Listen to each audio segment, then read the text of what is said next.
To a new generation of Americans, I must put the interests of America first. People have got to know whether or not their president's a crook. Welcome back to Fifth Round Movement's bid for the presidency. This episode, we're going to address healthcare. There's been a lot of talk about universal healthcare and how it should be free for all Americans for the last couple of years. And Obama's about halfway through his first term, and we're honestly no closer to it now than we were in 2008. And I really don't know where it's going to go. And I'll be honest, I don't know where I stand on the issue. But what I know for absolutely certain is there's some people that don't deserve free healthcare. Me out of jealousy, they pop me and run.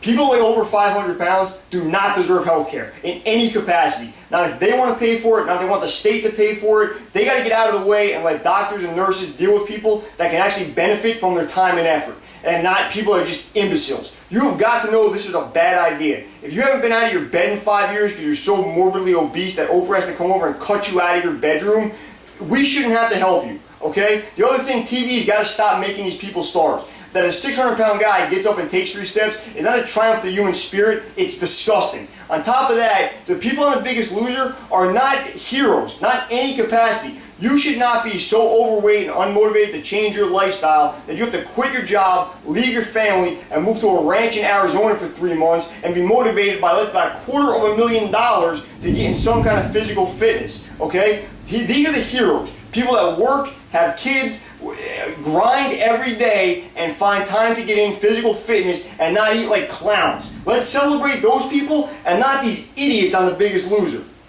Space like Dr. Malachi when the hidden cameras. If you've been beaten up by the same person more than once, you no longer receive health care. It's that simple to me, okay? Everybody gets one bad. You get beat up by somebody, you know it was coming, you need stitches, or you break your arm or something. All right, good. Send that person through the emergency room. But if you get beat up by that same person again, that's your bad. So whether it's a domestic violence situation and your spouse, boyfriend, or girlfriend physically assault you and you go back with them, you're dumb because you know it's going to happen again. And if you get in a fight with a guy in the street, bar fight, street fight, whatever it is, and you see he beats you up pretty good, and then you see that guy again, there's 2 scenarios. One, you go lift weights or learn karate or something, get a weapon and take care of yourself against that guy, or the next time he steps to you, you back down. Step up right this way to the slaughter. People that do things that continually hurt them do not belong in our healthcare system. If your doctor tells you if you play golf, you're going to injure your back, and you play golf every weekend, that's on you. Yo, I know we can take all the time.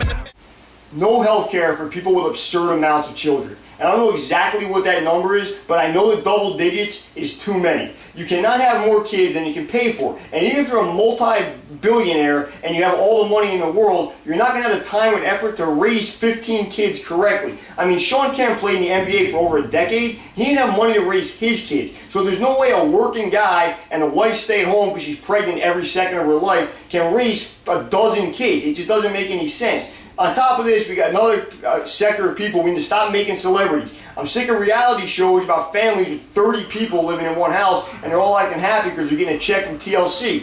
Ridiculous. You cannot raise kids in that environment. I don't know what the number is, but we got to figure it out and put a cap on it. People that choose to live with wild animals do not belong in the healthcare system in any capacity. A lot of our laws are overly cautious, but some of them are actually meant to keep us alive. And some of those laws are, you cannot have an alligator in the projects in Newark. You can't live with a 200-pound gorilla in the suburbs in Connecticut, and you can't have a lion at the Jersey Shore. These laws make sense. These animals are not meant to be domesticated. And no matter what you do, you're not going to domesticate a rhinoceros.